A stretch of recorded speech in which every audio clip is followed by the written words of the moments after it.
Shirka gollaha wadatashiga qaran ee arrimaha doorashooyinka oo maalintii labaad ka soconaya magaalada Muqdisho ayaa waxaa shir gudoominaya ra'iisul wasaaraha xukuumadda federaalka Soomaaliya mudane Maxamed Xuseen Rooble.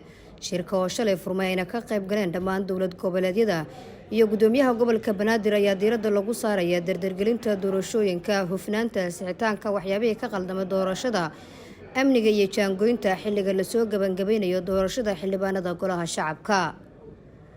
Gollaha wadatashiga qaran oo hogaaminaya ra'iisul wasaare Rooble ayaa kulan la yeeshay wakiilada beesha caalamka oo ay uga hadleen dardargelinta doorashooyinka dalka.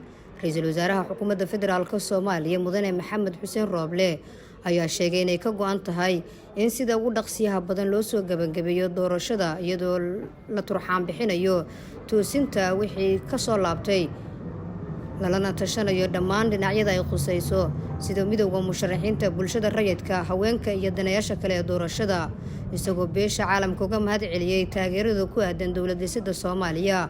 Wakiilada beesha caalamka ayaa muujiyay sida ay u garab taagan yihiin hogaaminta ra'iisul wasaare Rooble ee howlaha doorashooyinka, iyagoo tilmaamay in cid walba aan laga aqbali doonin inay caqabad ku noqoto geedi socodka doorashooyinka dalka. Gollaha wadatashiga qaran ayaa kulan la yeeshay wakiilo ka socday musharaxiinta iyagoo ka dhageysta talooyin ku saabsan sidii loo toosin lahaa doorashada isla markaana ay u noqon lahayd doorashooyinka dalka kuwo hufan oo lagu wada qanacsan yahay. Afhayeenka xukuumadda Maxamed Ibraahim Macalimow ayaa ka warbixiyay shirka gollaha wadatashiga qaran oo galay maalintii labaad. waxaa maanta galay maalintii labaad ee shirka gollaha wadatashiga qaranka Soomaaliyeed oo shir gudoominaya ra'iisul wasaare Maxamed Xuseen Rooble. waxaa ka wada qayb galay dhammaan xubnaha ama madaxda dowlad goboleedyada iyo gudoomiyaha gobolka Banaadir ee gollaha wadatashiga qaranka Soomaaliyeed.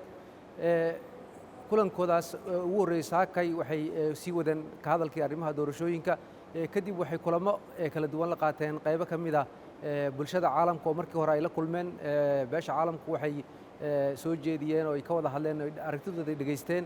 waxay sheegeen in beesha caalamku ay maaragtay danaynayso in ay shirkan uu sii socdo isla markaana ay ka soo baxaan wax ku oola oo horseeda in doorashada dalka ay ka qabsoonto.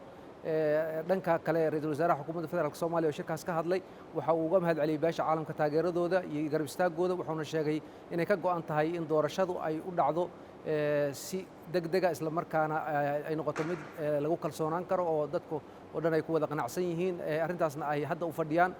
dhanka kale waxaa sidoo kale ay la kulmeen madaxda gollaha wadatashiga qaranka Soomaaliyeed, midowga musharaxiinta xubno ka socday.